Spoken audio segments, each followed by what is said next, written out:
Hola, ¿cómo están?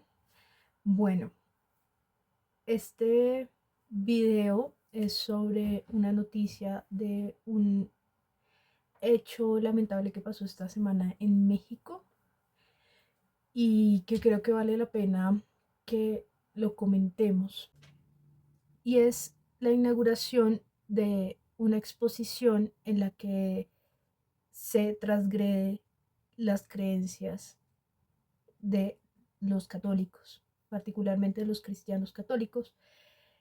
Y voy a leerles, les voy a mostrar un poquito como de qué va. No voy a poner todas las imágenes de la exposición porque son demasiado subidas de tono, pero sí creo que como creyentes, no solo los católicos, sino también otras ramas del cristianismo, tenemos que hacer respetar nuestra fe y hacer respetar nuestros principios. Entonces, pues básicamente eso va a este video. Recuerda que si te gusta, puedes ayudar a este canal dándole like y compartiendo este video para poder llegar a más personas, para que también se haga más conciencia de la necesidad que tenemos que ahorita unirnos como creyentes, como cristianos y defender nuestros principios, porque en el fondo lo que ataca este tipo de muestras de intolerancia, porque en el fondo eso es lo que son muestras de odio y de intolerancia, es directamente nuestros principios. No se trata tanto como de la imagen como tal, sino del contenido que tiene esa imagen. Y eso es lo que quiero que miremos ahorita un poquito.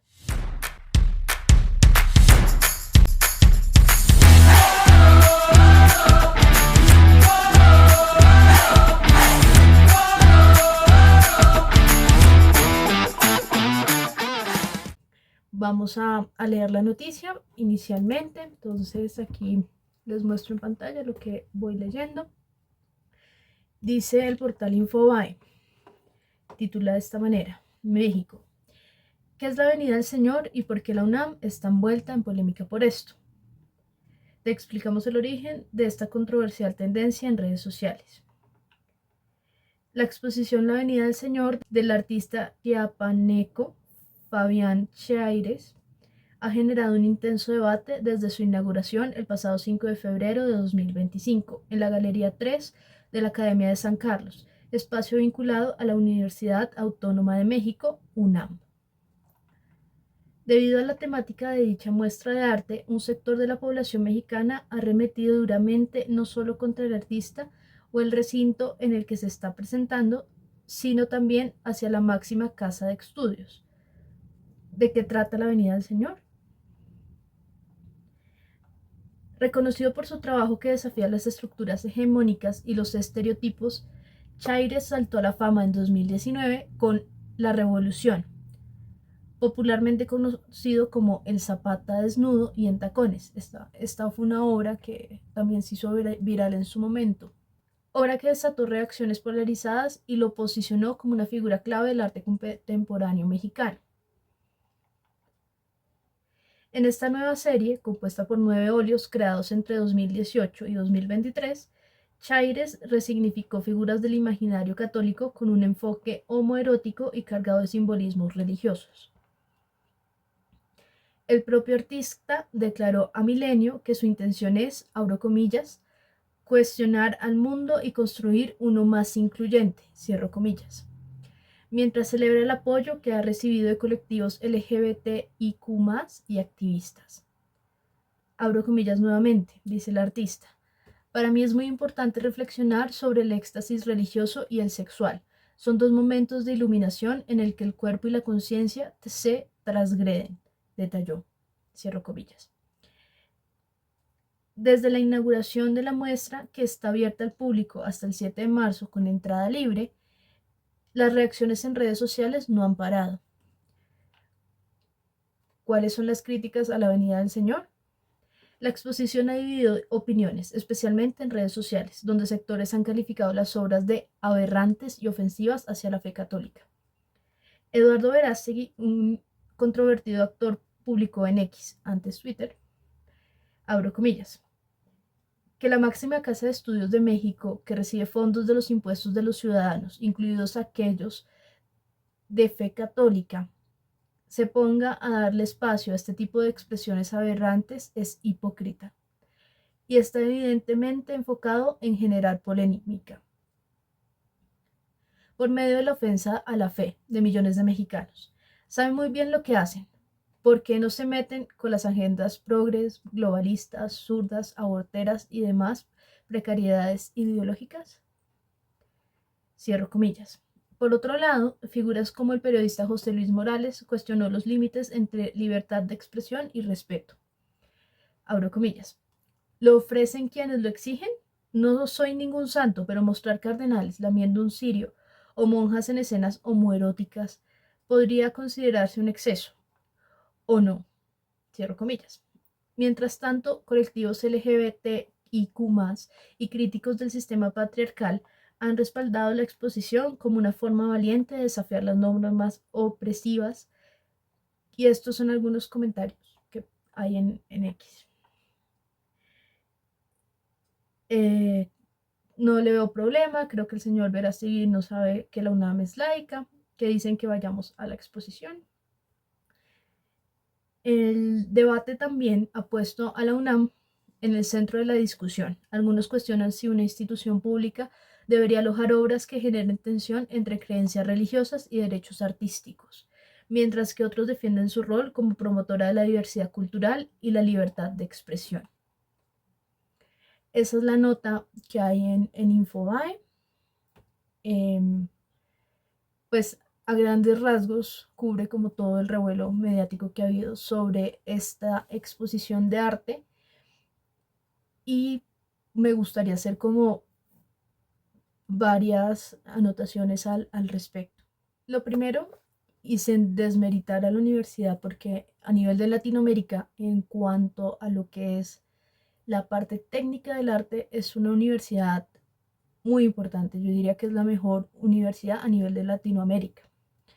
Pero recordemos que el arte no es solo la parte técnica de una obra, sino que también es el contenido, lo que quiere transmitir esa obra. Y en este sentido, pues tenemos dos cosas que nos permiten tener un criterio frente a lo que estamos viendo. Y por otro lado está el contexto en el cual lo estamos viendo.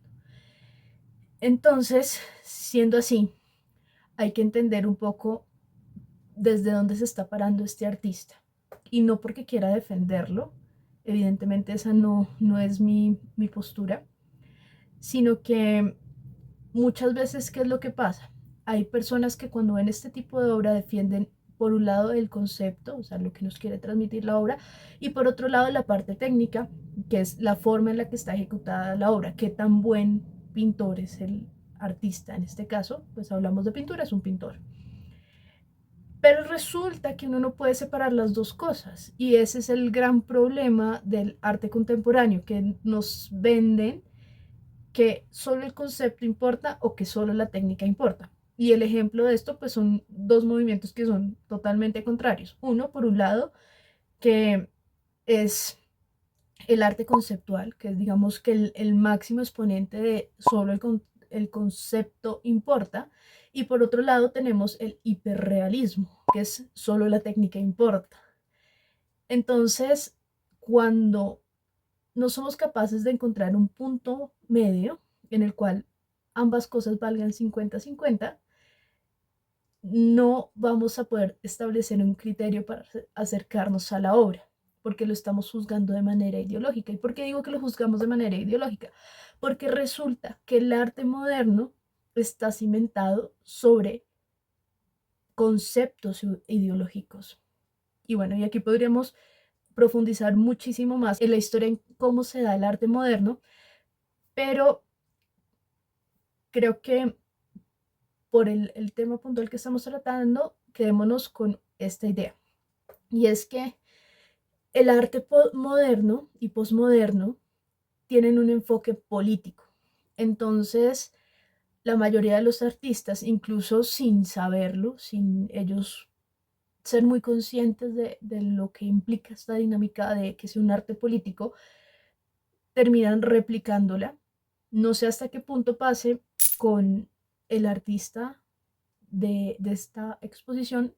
Para mí, hay una intención muy clara de agresión por parte de él hacia los católicos, pero cuando el arte se transforma, y eso es lo que quiero que vean, cuando el arte se transforma en un vehículo para dar un discurso político, pierde el sentido. ¿Por qué pierde el sentido? Porque originalmente el arte no tenía esa función política. Si bien sí está muy ligado a las estructuras, digamos, de gobierno estatales y digamos que estas estructuras que le han dado orden al mundo, como lo conocemos hoy en día desde la antigüedad, desde Grecia. Siempre ha habido como un componente artístico muy importante. La función principal del arte era darle una identidad al pueblo, a la comunidad. Era como el, hagan de cuenta, el pegante que permitía que tanto el campesino como el rey se entendieran en un mismo idioma porque ambos sentían que ese arte que producía su ciudad, en el caso, digamos, de las polis griegas, tanto el jefe de la polis, el rey de la polis, como el campesino de a pie, se sentían miembros de un mismo estado, justamente porque compartían un sistema de creencias y una serie de manifestaciones culturales que hablaban de una identidad propia. Si uno va y mira, por ejemplo, Esparta y Atenas, que son como las dos polis más importantes y las que tenemos más presentes, podemos ver que claramente hay una identidad muy marcada en ambas. Por un lado, Esparta es la cultura de la guerra, de los mejores guerreros, los mejores hombres y esta mentalidad militar, ¿no? Y entonces todo esto se ve reflejado también en sus producciones artísticas y culturales. Y por el otro lado tenemos Atenas, que es la cuna de la filosofía, del pensamiento, también una ciudad muy religiosa, impresionantemente religiosa, y su culto hacia los dioses era tan importante que terminan pues matando a Sócrates justamente porque se va en contra de los dioses, supuestamente, ¿no? Eso es lo que nos cuenta la leyenda. Y todo esto se ve reflejado en sus producciones artísticas. Entonces, la finalidad del arte siempre ha sido esa, reflejar lo que une a las distintas partes de la sociedad a través de la materialización de esa identidad. Y esta función del arte se perdió hace mucho tiempo. ¿Y por qué se perdió? Justamente porque se da un giro hacia lo político. Entonces se ve el arte como un instrumento para empoderar al pueblo y ayudar a generar revolución. Y esto tiene que ver muchísimo con la escuela de Frankfurt y sobre todo con el movimiento del dadaísmo y del surrealismo, que son movimientos que tienen una fuerte carga política y que cuestionan muchísimo en su momento histórico los movimientos totalitarios que se dan en el siglo XX. A partir de entonces, a partir del modernismo, empieza toda esta corriente del arte político, pero coge como esta carácter, digamos, mucho más panfletario en el siglo XX con las vanguardias. Se empieza a dar este giro y esta desconexión total, porque termina siendo una desconexión total. Los artistas que tristemente hoy hablan desde la política asumen una bandera, pero en un compromiso real, en la mayoría de los casos, con esa bandera que representan. La usan para beneficio propio. Y eso es lo que estamos viendo acá. Este artista se dio cuenta que cuando genera imágenes polémicas, como lo hizo inicialmente en el 2019 con este prócer mexicano, vistiéndolo, perdón, desvistiéndolo y poniéndolo sobre un caballo de una forma muy, muy erótica, genera atención y esa atención lo beneficia porque, claro, él vende su obra. Y eso es lo que pasa tristemente con la mayoría de artistas hoy en día. Entonces, lo que hacen es buscar causas sociales que le permitan tener visibilidad. Y simplemente esto es lo que está pasando en este caso.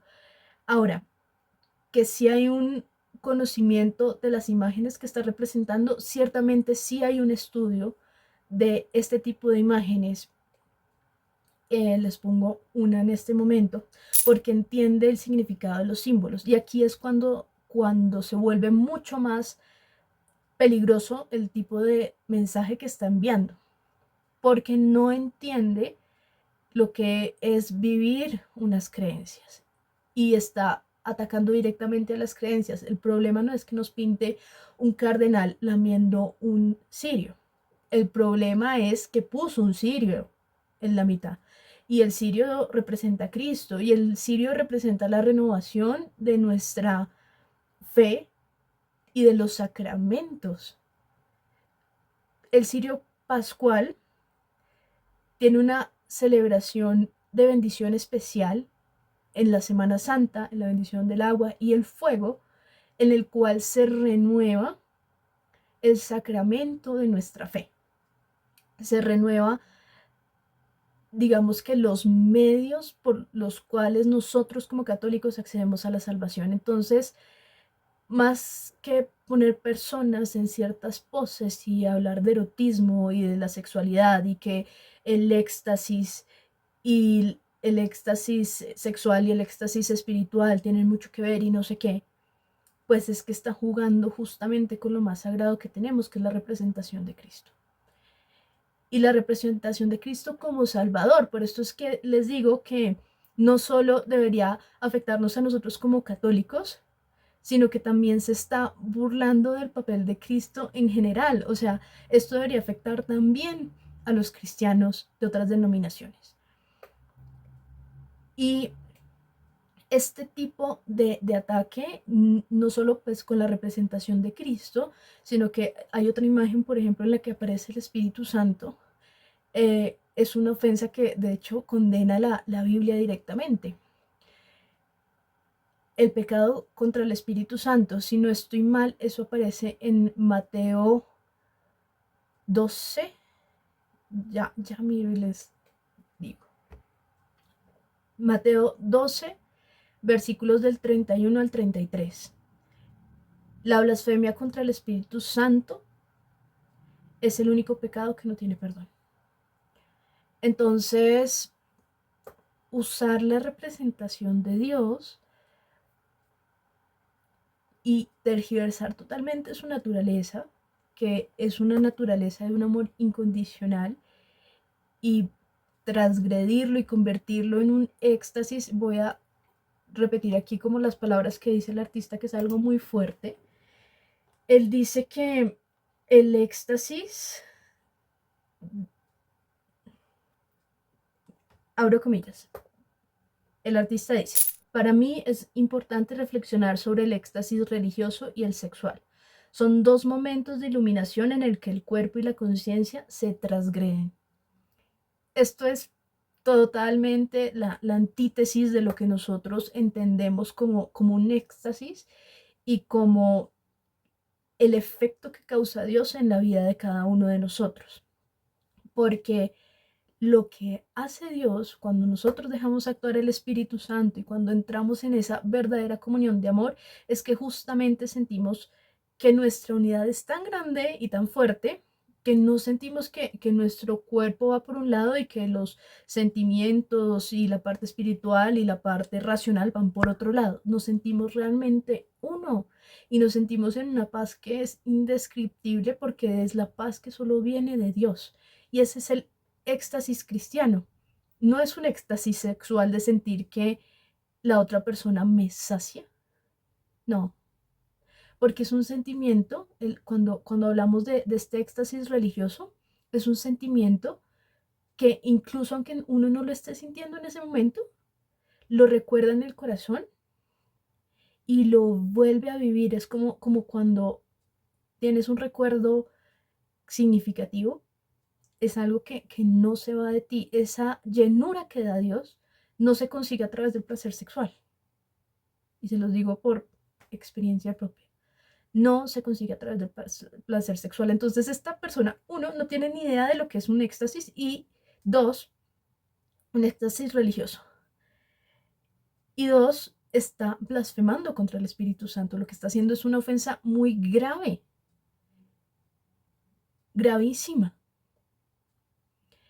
Y bueno, y por otro lado, y creo que esto ya pues va más como en términos académicos, él hace esta correlación del éxtasis religioso y el éxtasis sexual porque hay un teólogo progre, aquí les pongo el nombre en pantalla porque en este momento no me acuerdo cuál es, que justamente tergiversa las experiencias místicas de los santos y las empieza a relacionar con el éxtasis sexual, que es totalmente una aberración y es una persona a la que realmente se le debería prohibir hacer este tipo de publicaciones. Entonces, seguramente este artista ha leído algunos de los textos de esta persona que les estoy mencionando. Pero, pues, hasta aquí va la reflexión de hoy. Creo que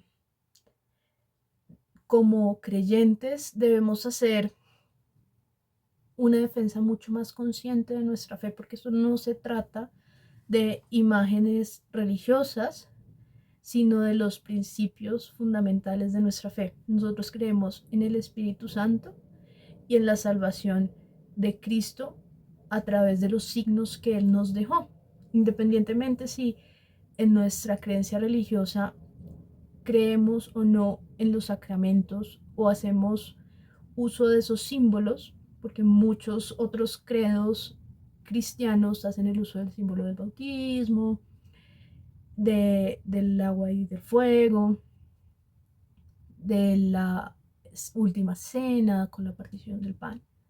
Nosotros los católicos creemos que es un sacramento, pero ciertamente, y es bíblico, que son los signos visibles a través de los cuales Dios nos da su salvación y nos permite entrar en una verdadera comunión con Él espiritualmente.